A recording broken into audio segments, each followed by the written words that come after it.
Class 9-এ definitely 262 page আমরা খুলে নিয়েছি, 262 পেজ আমরা খুলে নিয়েছি। এখানে যে 13 নম্বর আনসারটা আছে, এই 13 নম্বর আনসারটা আমরা আজকে সলভ করে নেবো, কারণ তোমাদের মধ্যে থেকে একজন ফ্রেন্ড আমাকে কমেন্ট করেছে যাতে আমি 13 নম্বর আনসারটা তোমাদেরকে সলভ করে দিই।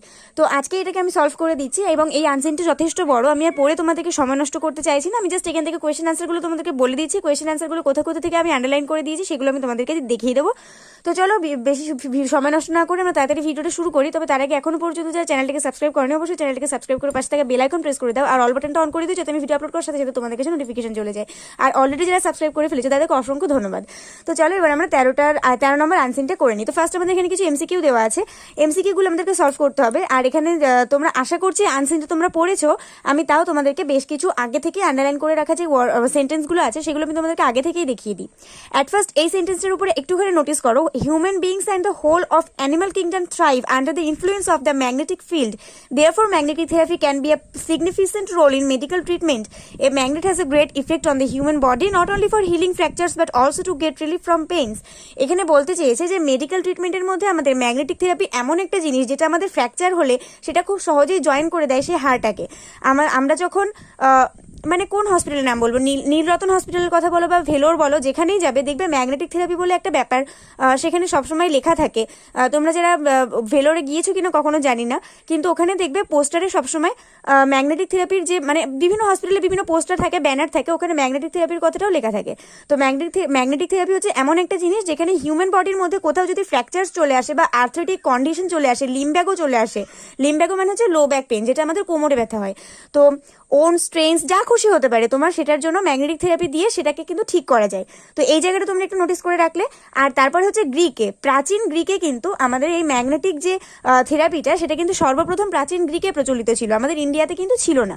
ইন্ডিয়াতে অনেক পরে এসেছে, অনেক পরে ডক্টর উইলিয়াম গিলবার্ট অফ ইংল্যান্ডের একজন বিজ্ঞানী ডক্টর উইলিয়াম গিলবার্ট ইন্ডিয়াতে এই ব্যাপারটা ডিসকভার করেছেন। আর তিনি রিকগনাইজ করেছিলেন যে এরকম মেডিকেল থেরাপিকে কাজে লাগিয়ে আমরা মানুষের হাড়কে জোড়া লাগাতে পারি। তো তারপরে পালসেটিং ইলেকট্রোম্যাগনেটিক ফিল্ড বলে একটা ব্যাপার আছে এই আনসারের মধ্যে, যেটাতে আমরা ম্যাগনেটিক থেরাপির প্র্যাকটিস করে যেটাকে আমরা জানতে পেরেছি যে এটাকে অল ওভার দ্য ওয়ার্ল্ডের মধ্যে এটাকে একটা ভালো একটা পদ্ধতি হিসেবে গণ্য করা হয়েছে। তো এখানে আমাদের ফার্স্ট এমসিকিউ আছে, দেখো, the second congress of magnetomedicine in 1980 was held in Rapallo, Rose, Frankfurt, Vienna. তো এখানে দেখো আমাদের এই জায়গাটা, এই লাইনটা একটু দেখো, it was followed by the second congress for magnetomedicine in Rome in 1980। তো এখানে আমাদের এখানে নামটাও আছে দেখো, ইন র্যাপেলো, ইটালি। তাহলে এখান থেকে আমরা জানতে পারছি যে এইটা হচ্ছে আমাদের প্রথম ইফেক্টিভ মেথড অফ ট্রিটমেন্ট, যেটা র্যাপেলো নামে পরিচিত। তাহলে এখানে আমাদের র্যাপেলোতে টিক মারতে হবে। The existence of magnet and it's effect on the body was first mentioned in the 19th century, 18th century, 17th century, 16th century. তো এটা হবে 16th সেঞ্চুরি, কারণ এখানে আমাদের আছে in the 16th century doctor William Gilbert of England mention the existence of magnet and its effects of the body. তারপরে আছে the effect of magnet on the human body is nominal effective great list. তো এটা হবে great, কারণ এখানে আমাদের সর্বপ্রথমেই দেখো একটা আনসার সেন্টেন্স আছে, a magnet has a great effect on human body. আমরা জানতেই পারছি যে হিউম্যান বডিতে ম্যাগনেট থেরাপির অনেকটাই মহান একটা প্রভাব আছে। তারপরে আমাদের 4 দাগে আছে, the use of magnet in medical literature was recorded by Chinese, Japanese, British, American. তো চাইনিজরা সর্বপ্রথম প্রবর্তন করেছিল ম্যাগনেটের ব্যাপারে, মেডিকেল লিটারেচারে ম্যাগনেটটাকে সর্বপ্রথম প্রবর্তন করেছিল চাইনিজরা। আর তার প্রমাণটা আমরা এখান থেকে পেয়েছি, এই সেন্টেন্সটা থেকে, the Chinese recorded the use of magnets in medical literature. তো এখানে আমাদেরকে চাইনিজে টিক মারতে হবে।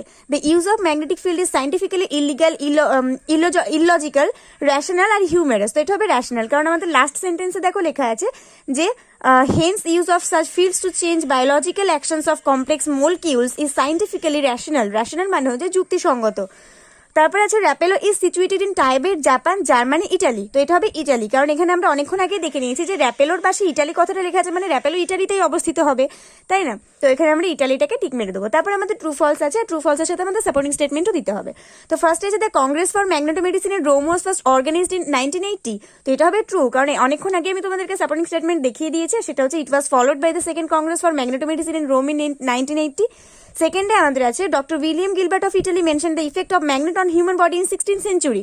তো এটা আমাদের এখানটা হবে, এই যে এখানটা আমাদের ট্রু হবে, এটা আমাদের ফলস হবে, কারণ ডক্টর উইলিয়াম গিলবার্ট কিন্তু এখানে দেখো ইটালির বিজ্ঞানী বলা আছে, কিন্তু উনি তো ইটালির বিজ্ঞানী ছিলেন না, উনি তো ইংল্যান্ডের বিজ্ঞানী ছিলেন, সেই জন্য আমাদের এটা ফলস হবে। আর এখানে সাপোর্টিং স্টেটমেন্ট হবে in the 16th century doctor William Gilbert of England mention the existence of magnet and its effects on the body.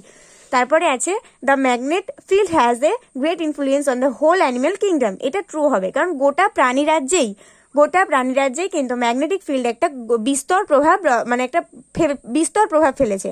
যে কোনো মানব শরীরের বা যে কোনো প্রাণীর শরীরের, কুকুর, বিড়াল, ছাগল, গরু, যার একটা মানে যে কোনো প্রাণীরই যে কোনো জায়গার ফ্র্যাকচার হোক, লো ব্যাক পেইন হোক, কোনো ক্ষত হোক, কোনো স্ট্রেনস হোক বা আর্থ্রাইটিক কন্ডিশন হোক, লিম্ব্যাগো হোক, যা হোক সব কিছু সে সারিয়ে দেয়। তো এটা আমাদের সাপোর্টিং স্টেটমেন্ট। তাহলে আমাদের কোনটা হচ্ছে, আমাদের ফার্স্টেই দেখো একদম যে সেন্টেন্সটা আছে, human beings and the whole of animal kingdom thrive under the influence of the magnetic field. তো এখানে আমাদের ট্রু ফলস শেষ হলো। আমাদের এবার কিছু কোয়েশ্চেন আছে, সেগুলো আমাদের আনসার করে নিতে হবে। আর আনসার যেহেতু বইয়ের মধ্যেই লুকিয়ে আছে, তো আমি তোমাদেরকে জাস্ট করে দেখিয়ে দিচ্ছি, তোমরা একবার দেখে নিলে বুঝতে পারবে। What can be the effect of magnetic therapy on human body? Human বডিতে ম্যাগনেটিক থেরাপির কি কি প্রভাব আছে? তো এখানে এইখান থেকে এতটা যেটা লেখা আছে দেখো, a magnet has a great effect on the human body not only for healing fractures but also to get relief from pains, arthritic conditions, lumbago, low back pain, own strains etcetera. Magnetic therapy can be very helpful. এখান থেকে এতটা পর্যন্ত আমরা লিখে দিতে পারি। Second question আছে, what is the use of pulsating electromagnetic field? তো এখান থেকে এতটা যেটা লেখা আছে, pulsating electromagnetic field is an advanced form of magnetic therapy practiced all over the world and now in India as well for the healing of bone fractures, particularly to rectify non-union fractures that will not knit and join. There is no magic or quack skills involved as some people believe. এখান থেকে এতটা পর্যন্ত কিন্তু আমরা লিখে দিতে পারি এই কোয়েশ্চেনের আনসার হিসেবে। 3 নম্বর আছে, why magnetic therapy can play a significant role in medical treatment? তো এটা আমাদের একটু বড় হচ্ছে কোয়েশ্চেনের আনসারটা, সেই জন্য আমি আর এটা বইতে আমি আর ঠিক করতে পারিনি, আমি তোমাদেরকে খাতায় লিখে দিয়েছি, খাতায় থেকে একবার দেখে নিতে হবে। তো এটার আনসার হবে magnetic therapy can play a significant role in medical treatment because a magnet has a great effect on the human body. Pulsating electromagnetic field is an advanced form of magnetic therapy practised all over the world. 4 দেখা আছে, what mentioning of magnetic therapy can be get in ancient world? আমরা প্রাচীন পৃথিবীতে magnetic থেরাপিকে কিভাবে পেয়েছি, তার কি কি উল্লেখ আমরা এই আনসিনটার মধ্যে পেয়েছি? তো আনসার হিসেবে আমরা লিখতে পারি, we can get pulsating electromagnetic field for the healing of bone fractures, particularly to rectify non-union fractures that will not knit and join. তো এই পর্যন্ত আমরা এই কোয়েশ্চেনটার আনসার লিখে দিতে পারি। তারপর আমাদের যেটা আছে সেটা নিয়ে সবারই কনফিউশন থেকে ভোকাবুলারির মধ্যে যেগুলো 4টা আছে দেখো, এখানে একটা আছে অ্যাকনলেজড দ্য এক্সিস্টেন্স অর ভ্যালিডিটি, যেটার অস্তিত্ব এবং গুরুত্বকে স্বীকার করা হয়, তো এটা হচ্ছে রিকগনাইজড। আর বিলঙ্গিং টু ডিস্টেন্স পাস্ট, যেটা অত্যন্ত প্রাচীনকালে মানে অতীতে ছিল, তো এটা হচ্ছে প্রাচীন মানে একদম প্রাচীনকাল, তো এটা হচ্ছে ancient. Having a particular meaning or importance, যেটার একটা সুন্দর মানে আছে, যার গুরুত্ব আছে, সেটাকে বলা হচ্ছে এক্সিস্টেন্স, ঠিক আছে, এটা হচ্ছে এক্সিস্টেন্স। আর relating to the treatment of illness and injuries, illness এবং ইনজুরিসের যে ট্রিটমেন্টটা, সেটাকে এক কথায় কি বলা হয়? যেটা অসুস্থতা এবং যে সমস্ত ক্ষত বা ইনজুরি থাকে, যেগুলোতে আর কি ব্যথা থাকে, সেইগুলোর চিকিৎসাকে এক কথায় ইংলিশে বলা হয় থেরাপি, ঠিক আছে। আমরা অনেকেই জানি থেরাপি কথাটার সাথে আমরা অনেকেই পরিচিত, কিন্তু আমরা অনেকেই জানি না যে ইলনেস অ্যান্ড ইনজুরিসের যে ট্রিটমেন্টটা, সেটাকে এক কথায় শর্টে থেরাপি বলে, তো এটাকে থেরাপি বলে। আর এখানে এই যে ওয়ার্ডগুলো কোথায় আছে সেটা আমি তোমাদেরকে একবার দেখিয়ে দিই। আনসারের মধ্যে এইখানে আমাদের অ্যানসিয়েন্ট কথাটা আছে, এখানে রিকগনাইজড আছে, আর এইখানে আমাদের এক্সিস্টেন্স কথাটা আছে, এখানে এক্সিস্টেন্স আছে, আর থেরাপি তো তোমরা দেখতেই থাকছো, যেখানে সেখানে এখানে থেরাপি আছে। তো আজকে আমরা এখানে 13 নম্বর আনসারটা কমপ্লিট করে নিলাম। ভিডিওটা ভালো লাগলে অবশ্যই একটা করে লাইক করে দিও, বন্ধুদের সঙ্গে অনেক শেয়ার করে দিও, আর অবশ্যই নেক্সট ভিডিও আসা পর্যন্ত অপেক্ষা করতে থাকো। অন্য কোনো বিষয় ইম্পর্টেন্ট বলে মনে হলে অবশ্যই আমাকে কমেন্টে জানাবে, আমি সেই বিষয়ে ভিডিও বানিয়ে তোমাদেরকে দেওয়ার চেষ্টা করবো। আজকের ভিডিও পর্যন্ত, পরের ভিডিওতে দেখা হবে, ততক্ষণ পর্যন্ত সবাই ভালো থাকো, সুস্থ থাকো, আর মন দিয়ে পড়াশোনা করতে থাকো।